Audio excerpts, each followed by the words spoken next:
Bonjour à tous, bienvenue sur notre chaîne ATech. Nous allons parler aujourd'hui de l'évolution de la technologie solaire.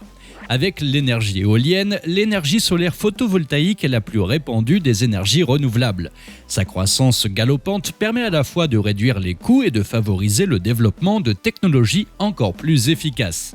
Les chiffres montrent l'intérêt des plus grandes puissances mondiales comme la Chine et les États-Unis pour la production d'énergie solaire. En effet, le nombre de parcs de production solaire est en constante augmentation d'année en année. Néanmoins, seulement 2% de l'électricité mondiale provient de l'énergie solaire à l'heure actuelle. Et 90% de cette électricité provient de panneaux solaires à base de silicium cristallin, la technologie dominante. Bien qu'il soit abondant, le silicium présente des inconvénients liés à l'efficacité, à la complexité de fabrication et à la pollution. Cependant, les scientifiques ont révélé un nouveau type de cellules solaires qui pourrait révolutionner cette industrie, connue sous le nom de perovskite. L'adoption massive de l'énergie solaire est due à ses nombreux avantages, notamment son coût. Il est certes important au départ, mais il n'y a aucun coût supplémentaire de maintenance. Mais également sa simplicité d'installation permettant de l'installer sur de nombreuses surfaces. D'autre part, ils ne produisent aucun déchet de production d'énergie ni pollution sonore. Néanmoins, l'un des gros points faibles de cette énergie est son faible taux de conversion énergétique. La moyenne de conversion de l'énergie du soleil en électricité est de 20 à 25%. En plus de cette problématique, il y a la pollution de fabrication. Les recherches de l'entreprise américaine Swift Solar ont permis de mettre à jour un nouveau matériau qui pourrait révolutionner cette industrie, et tout particulièrement de répondre aux défauts des panneaux photovoltaïques classiques. Avant de détailler cette découverte, il est nécessaire de rappeler rapidement les principes de base du fonctionnement d'un panneau solaire. Le panneau solaire fonctionne en libérant les électrons des atomes grâce aux photons. Ainsi, le flux électrique est créé par photocourant. Il faut alors plusieurs cellules reliées entre elles pour constituer un panneau solaire. Chaque cellule photovoltaïque est en fait un sandwich composé de deux tranches de matériaux semi-conducteurs. Les cellules photovoltaïques sont généralement fabriquées en silicium. Pour fonctionner, les cellules photovoltaïques doivent établir un champ électrique. Pour ce faire, un champ électrique est produit lorsque des charges opposées sont séparées. Pour obtenir ce champ, les fabricants dopent le silicium avec d'autres matériaux, donnant à chaque tranche du sandwich une charge électrique positive ou négative. Les parties supérieures et inférieures d'une cellule solaire contiennent ainsi des matériaux semi-conducteurs aux propriétés électriques différentes. Tout cela crée un champ électrique à la jonction entre les couches de silicium. C'est l'une des particularités de ce modèle traditionnel.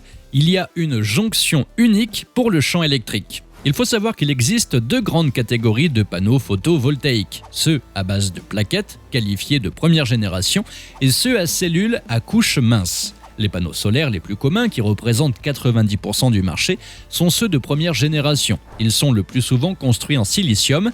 Les cellules à couche mince sont fabriquées en déposant de fines couches de films semi-conducteurs sur un substrat en verre, en plastique ou en métal et utilisent 10 à 1000 fois moins de matériaux que les cellules en silicium cristallin. Ces cellules à couche mince sont légères et flexibles, mais leur rendement moyen est inférieur. Il est possible de fabriquer des cellules à couche mince à partir de silicium amorphe ou de matériaux plus complexes comme le tellurure de cadmium, mais les scientifiques sont à la recherche de technologies solaires à couche mince plus performantes et susceptibles d'être utilisées plus largement. Ces matériaux sont connus sous le nom de couches minces émergentes. Actuellement, les perovskites sont les principaux candidats. En effet, ce nouveau matériau semi-conducteur absorbe la lumière de manière très efficace et transporte également des charges. Il s'agit donc d'un matériau très efficace pour les cellules solaires. Il fait partie de la famille des couches minces émergentes. En tant que tel, leur structure particulière les rend parfaits pour permettre la mise en place de systèmes photovoltaïques efficaces et peu coûteux. D'autre part, les perovskites possèdent des propriétés intrinsèques telles qu'un large spectre d'absorption, une séparation rapide des charges, une longue durée de vie de séparation des porteurs, etc.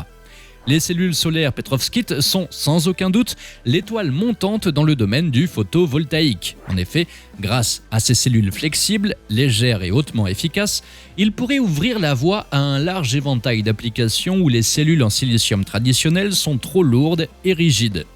La structure cristalline de la perovskite a d'abord été découverte sous la forme d'un minéral naturel, l'oxyde de calcium et de titane. Mais les perovskites utilisés dans les cellules solaires n'ont pas besoin d'être extraits de la Terre. Une perovskite est un matériau dont la structure cristalline répond à la formule ABX3, où A et B sont deux ions chargés positivement, souvent de taille différente, et X un ion chargé négativement. Les scientifiques se sont rendus compte qu'ils pouvaient créer une gamme variée de cristaux de perovskite fabriqués par l'homme, suivant cette même formule et possédant des propriétés très utiles. Ils utilisent donc des sels d'halogénure métallique de base comme l'iodure de plomb ou certains sels organiques. Et ils les combinent pour faire des perovskites inorganiques, organiques, hybrides. Ils sont formés à basse température. Le silicium, habituellement, doit être cristallisé à 1400 degrés Celsius. Avec les perovskites, il peut se former à moins de 100 degrés Celsius. Cela signifie donc que l'on peut utiliser des équipements plus petits et des procédés chimiques plus standards. Il est ainsi possible de former les cellules solaires sur des matériaux tels que le plastique, c'est-à-dire des matériaux qui fonderaient à haute température et sur lesquels on peut fabriquer des cellules solaires. On peut par conséquent fabriquer quelque chose de vraiment léger et flexible.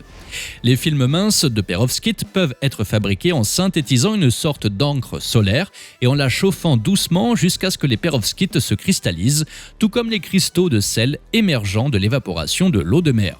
Cette technique de l'évaporation thermique n'est pas la seule technique à être utilisée. Vous pouvez également fabriquer des cellules perovskite par induction à la centrifugation, sérigraphie, électrodéposition ou même impression du matériau sur une feuille, comme avec une imprimante à jet d'encre. Quelle est l'efficacité des cellules solaires en perovskite ? La magie des cristaux de perovskite réside dans leur caractère personnalisable. Les cellules solaires à jonction unique ne peuvent absorber qu'une partie du spectre solaire en fonction du matériau semi-conducteur utilisé. L'énergie lumineuse la plus faible pouvant être absorbée par un semi-conducteur est appelée bande interdite. Un semi-conducteur n'absorbe pas les photons dont l'énergie est inférieure à la bande interdite, et l'énergie utile qui peut être extraite d'un photon ne dépasse pas l'énergie de la bande interdite. Cela signifie qu'une grande partie de l'énergie de la lumière du soleil est perdue lorsqu'elle atteint une cellule solaire à jonction unique, et comme la bande interdite des perovskites peut être facilement modifiée, il est possible d'empiler des couches de perovskite les unes sur les autres qui sont chimiquement réglées pour absorber différentes parties du spectre solaire. On obtient ainsi une cellule solaire capable de produire de l'électricité à partir d'une gamme plus large de longueurs d'onde lumineuses, ce qui améliore le rendement de la cellule. Ainsi, lorsque vous empilez deux cellules solaires l'une sur l'autre, on appelle cela un tandem ou une cellule solaire à jonction multiple. Les tandems de perovskite convertissent donc une plus grande partie de l'énergie solaire en électricité au lieu de la gaspiller en chaleur excessive. Quels sont les pourcentages d'efficacité exacts dont nous parlons ici ? De manière réaliste, les 30% sont réalisables, ce qui représente tout de même un bond substantiel par rapport à ce que l'on peut voir sur le marché aujourd'hui. La nature des perovskites permet des avantages de fabrication aussi. Ainsi, moins de 1% du matériau d'une cellule en silicium est nécessaire pour absorber toute la lumière du soleil. En théorie, on peut donc économiser de l'argent car sa production est beaucoup moins chère.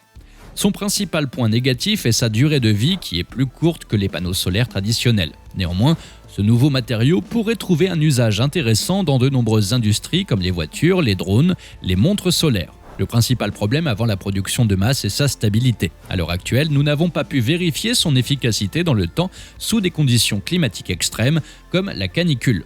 D'autant plus que la perovskite est réputée fragile et nécessite donc une protection face aux contraintes environnementales. Cependant, on observe que les entreprises Sol Technologies et Microquanta Semiconductor semblent sur le point de le commercialiser prochainement.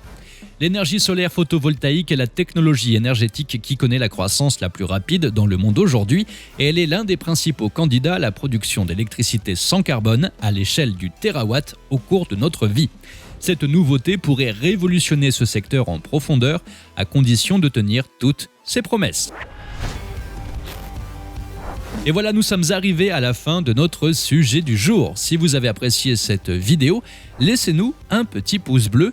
Pour ne pas rater notre prochain sujet, n'hésitez pas à vous abonner à notre chaîne et n'oubliez pas d'activer la cloche des notifications. Merci d'être resté jusqu'à la fin de notre vidéo et à bientôt sur ATech.